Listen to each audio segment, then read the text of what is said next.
Hey, bonjour. Petite vidéo live, couple de minutes, juste pour vous partager des petites affaires concernant le directeur de la protection de la jeunesse. Vous savez que ça brasse beaucoup depuis quelques temps, surtout cette année.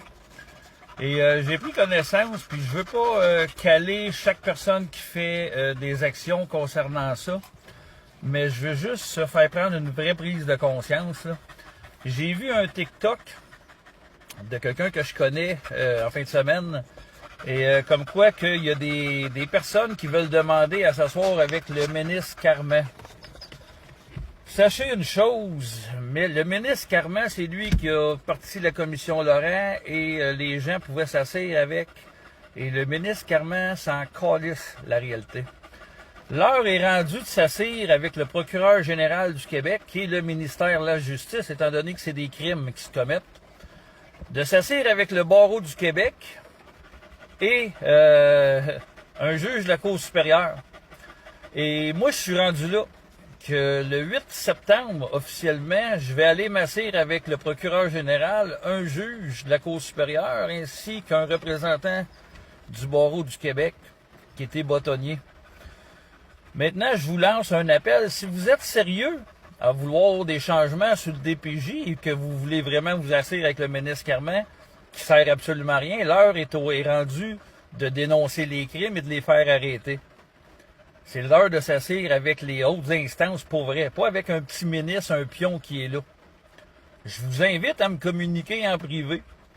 Moi, j'ai ma liste de témoins, j'ai déjà une liste de témoins de fait, mais étant donné qu'ils sont tous en vacances, puis ça devait être rentré le 4, je vais prolonger de quelques jours ma liste de témoins.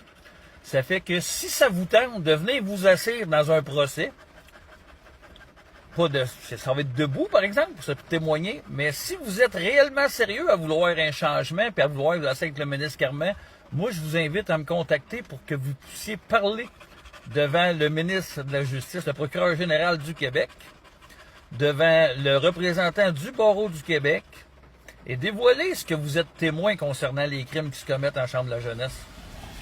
Parce que j'ai parti la première et la seule organisme qui a monté des dossiers pour pouvoir déposer des preuves juridiques. On a même aidé des figureuses des centres de jeunesse à pouvoir retourner chez leurs parents. Ils ont voulu me fermer, puis là, ils veulent une injonction à vie. Que si vous êtes vraiment sérieux dans vos démarches, puis que au lieu de vous asseoir avec le ministre Carman, vous voulez vous asseoir avec quelqu'un de beaucoup plus puissant, qui est un juge de la Cour supérieure, le procureur général, communiquez-moi en privé. Moi, je m'en vais dans le bois pour une couple de jours, mais vendredi, je vous promets de vous répondre. Et on va avoir des discussions un à un, parce que je veux savoir c'est quoi que vous auriez à témoigner et le temps que vous avez de besoin, puis on va préparer des questions. Ça fait que le procès va débuter, c'est du 8 au 19 septembre que c'est prévu. Ça peut étirer, on ne sait jamais. Mais c'est sûr que je vais vous trouver un temps pour que vous puissiez parler devant ces personnes-là. Ça va aboutir à quelque chose.